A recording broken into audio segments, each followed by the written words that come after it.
Making big-time changes to your life takes some big-time effort, and nobody knows this better than Annie Bagwell. Annie has been on a tear of making big changes in her life. She's completed her first Spartan race. She's lost 60 pounds. She's reduced her hemoglobin A1C from 10.5 down to 6.4. She has also got herself off of insulin. She reports having more energy and is able to do more activities. In this conversation, I sit down with her and I ask her some questions about these big changes that she had to make. We talk about using things like a Spartan race for goals. We talk about support systems. We talk about positivity, spreading it to others. We talk about tracking and finding resources. And we close out the podcast with Annie's hot tip about embracing the change. I'm your host, AJ Webb, wellness coordinator and wellness enthusiast, and I hope this podcast brings you the information, you the inspiration that you need to pursue your wellness. Enjoy listening to this podcast with Annie Bagwell. Please do me a favor. If you find this kind of content valuable, leave a rating, leave a review, share this with your friends. This helps me continue to produce this type of content. Again, thank you so very much in advance. Rate, review, share. Okay, Annie Bagwell, thank you for coming to talk to me. This is like a wellness program staff spotlight, and the reason I wanted to start doing kind of a spotlight with you is because you just did something for the very first time. Can you tell me what that was? I did the virtual Spartan Challenge. The virtual Spartan Challenge. And if you're not familiar with that, for folks that aren't familiar with it, that was a 5K run with 20 exercises? I believe it was. 20 different exercises, and that was their sprint version. And you did that. I did that, and some of our other coworkers did that because we did a virtual Spartan race because we're in the middle of this COVID-19 pandemic, and we weren't able to go up to Fort Carson to complete this. That's correct. And that was sad. You reported to me that was a little emotional for you that we weren't going to be able to go to the Spartan race. How did you feel when we heard that the Spartan race was canceled? I was basically heartbroken. I actually teared up. Mm-hmm. It was definitely it was like a punch in the stomach, kind of like one of those, oh no, because that was one of the things I was kind of counting on for some normalcy, and but we got the virtual Spartan race, which I think it's even more impressive that you went and did that, right? All by your lonesome out in the field. I want to ask you some more questions about that, but that's just part of this story and these changes that you've made to your lifestyle to put yourself in a position to do a Spartan race. Now, prior to maybe the last 6 months to a year, what would have been your thoughts about doing a Spartan race? I never thought I could do it. Never thought. Now, do you mind sharing why do you say that? Because I was a lot heavier. Uh-huh. I was very out of shape, Mm-hmm. and I just couldn't see myself doing it. Mm-hmm. So, you had a string of things that you did to make some changes, right? Can you describe some of those things and what have been some of those changes? Well, in October of last year, I made the decision to start working towards having a bariatric surgery that Mm-hmm. would help with the diabetes and get that under control. Mm-hmm. And then as a kind of a bonus, I get to lose a lot of weight. Mm-hmm. And I've lost almost 60 pounds Wow. so far since surgery in January. Mm-hmm. And I'm off of insulin. It's just a whole new life. Mm-hmm. The different food choices and the different energy levels and just activities that I can do now that I never could before. Uh-huh. So, and I'll keep interrupting you. I got a bunch of questions for you.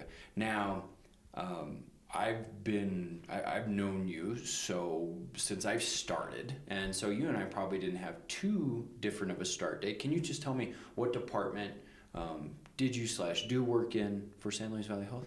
I used to work in the billing department, and I've just recently moved up to the ROMP department. My office was pretty close to the billing department, and you are a super positive, person to be around at work. Just in my observation, maybe you're mean to everyone else, but Sometimes I'm mean. Me too. But you've always been extremely positive. You've definitely been a super supportive patron of the wellness program. At least that's my observation of things. And just to see you as a coworker, right? It's like a positive person developing more positivity and like a glow around you, right? So that's just like an observation that I've made, and again, to see you participate in the Spartan Race, super awesome. So you go and you make a decision in October that you're going to work towards a bariatric surgery to take care of to start taking care of yourself a little bit differently, like a new strategy to taking care of yourself. Can you tell me a little bit about what you've learned about taking care of yourself? You have to put yourself first. If you don't put yourself first and take care of yourself, you're not going to be around to take care of other people. And that's a hard thing to do. And it's a hard attitude to adopt because it seems kind of counterintuitive, right? No, I got to take care of everyone else, But what do they tell us to do in the event of an emergency on an airplane when that oxygen mask comes down? Do we help everyone else first? No, you take care of you. Gotta push it, right? So, and this is something I think a lot of us fall into is sacrificing our own health and wellness for others. And whether that's, in a job setting or if that's a family setting, that's something that we do. And we kind of get a badge of honor for it. But we kind of were talking, in a way, ultimately, if you start taking care of yourself first and putting yourself and your health and wellness first, then you're able to, my feeling is that you're able to give a lot more. I agree with that. Because you're experiencing some more stuff, right? What are some of those mores that you're experiencing now? I have a good support system. I have very supportive family at home. I have supportive friends and coworkers. How are you feeling? I feel amazing. I feel like I could accomplish anything. Like I'm proud of myself for the first time in a long time. Good. That I'm accomplishing what I've set out to do. Very cool. Very cool. So let's go back a little bit. Let's go back to support. Okay. This is and this is it ties into the putting yourself first, because it kind of seems like when you start making these changes, these can be hard for people around you to understand, fully support.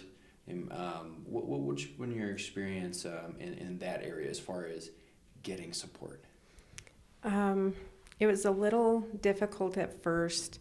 Like, I had to make my exercise time more like an appointment, so that it was something that I had to do every day, so that I got in the habit, and my family got in the habit of recognizing that. And I've had some conflict with some friends, just waiting for them to come around and see the whole picture. Not that I'm being selfish, but I'm doing something for myself. There's a difference. Definitely. And seeing other people's response, that can be discouraging at sometimes, and it can be a little bit challenging to stick with that new workout schedule, that locked in appointment time to go and exercise. Now, you leveraged a workout partner, is that right? Yes. Awesome. Who was it? We don't have to name your workout partner, but how did that go about as far as what did you all do to help each other?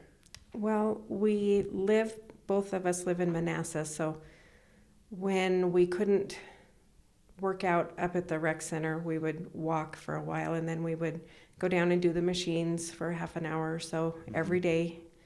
And even on days off, I'd come up because it was my appointment. So I had to come up and do the workout. But when we're not able to work out here, we walk at home. We're not as consistent at home as we are up here, but COVID is not our friend. Right. Well, at least you had a plan A and a plan B and someone to kind of help you stick with it. Right. I think that's something that we're learning through this pandemic is, if plan A is something dependent, like gym dependent, we can start thinking about plan Bs and plan Cs. What's it like to, even if it's just walks and it's not quite the same intensity and duration and stuff like that, it's definitely better than nothing, I'd say. Yes, I agree. Yeah, and I put out a little video about, your exercise and fitness system, right? And it's like who you're working out with, when and where. And so there's a couple things I really like that I think people could take advantage and learn from you there is scheduling that appointment. And almost, it's better for me in regards to like exercise goals. It's better for me to write out a goal that says, I will schedule 3 times a week to work out than it is to say I will work out 3 times a week, right? And because you could say the second one, that's implied that you're going to schedule it, but usually me working out hinges upon coordinating with my family, coordinating with whatever else it is that I'm going on. So I really like your attitude about scheduling this appointment. You're treating it something like it was at work. It's something for me, and it's important to me, so I did it as a schedule so that I would schedule other things around it. It was not a movable appointment. So very cool. It helped. So we got some talking points here. Putting yourself first. Now let's kind of go back to the goals piece of it. So you met a goal, right? You met a goal. You went and you completed the virtual Spartan race, and you talked about being sad that the Spartan race was no longer going to be a thing, but it ended up working out as good as could be expected in these times. But what was it like to have that Spartan race as a goal? How did it help you? Well, every day when we were exercising, it's like, I can do 5 more because I have to get strong so I can carry that 100-pound whatever it is. Like bucket full of rocks. Yes. And if I could just do 5 more reps of a machine or, strength training, it'll help. And that was just part of our driving force. We had that to look forward to. That's so cool. And looking forward to something, I think that's a big deal, right? You're looking forward to something, that's fun in itself, but also you're getting some extra motivation while you're doing something that may not feel so awesome while you're doing it, but you're able to leverage that. And have that sense of achievement once you accomplish it. Now, that's not some of the only goals that you met, right? There was something, so that was something that you wanted to do, but you also had a goal of something that you didn't want to do anymore. What was that? I've been insulin dependent for several years now, and the day that I left the hospital after surgery in January was the last day that I have had an insulin shot. Wow. Good job. Good Thank job. You. And again, another goal you met where you said, this is going to be different from now on. Sometimes I would get so angry that I would have to take another shot, because even with all the insulin shots that I would take, I still had poor control over my sugars. So, there were times where I just would be like, forget it, I'm not doing it anymore, and I'd throw it across the room. And then 5 minutes later, I would calm down and I'd go pick it up, and then I'd give myself the shot. And not to have to do that several times a day is just amazing. It's better than achieving the Spartan. It has been a life change in so many ways. Whenever we would travel, I would have to make preparations for the insulin. Make sure I had enough, make sure I had the needles, the syringes, whatever, and everything I needed. And that's not even a thought now. We can go to the mountains. It doesn't matter if it gets hot because the insulin's not going to go bad. So you freed up a bunch of extra time, little mind bandwidth that you, right? So that's awesome. Getting the support, right? I know I'm bouncing around a little bit, but meeting these goals and getting the support to do it, that can be a big time force multiplier. And other folks around us, they can maybe seem negative about these when they're trying to first coming about, but do you see some other people that are looking and saying, hey, I think maybe I can make a change now? I hope so. I hope that people can see the positive changes that have come from everything that I've done in the last year. I would want to be that support person, not just somebody that has done it. You know, I would want to be available for other people to talk to. Awesome. Well, because I'm sure there's some folks out there that might have some questions. So we can maybe arrange, if there's some people that ask me, hey, I'd like to learn a little bit more, maybe you can facilitate a warm handoff or something like that. I don't want to just throw all your stuff out there. Now, tracking, right? So we were having a little discussion about protein and what are some of the things that you've changed, right? How has your relationship with tracking things changed? And I'm assuming that you've tracked some things in the past. Yeah. But what's that been like for you? Well, I used to count sugars and carbs and fiber, and now my priority is protein. So I'm still tracking every day. It's just I track different things. Different things pop out when you look at the nutrition information. First I look at protein, then I look at how many carbs and sugars are in it. So MyFitnessPal has been wonderful for both, for tracking when I was tracking all the carbohydrates and now for tracking the protein, because you can go in and change the portion size to an ounce or whatever, and that's typically how the protein is measured, is the grams per ounce. So that's what I've been doing. Awesome. So you're leveraging an app and changing a few things and changing kind of a focus from what you're looking at. You know, tracking's a funny thing. I mean, you can look at calories and you can look at grams of this and your macronutrients.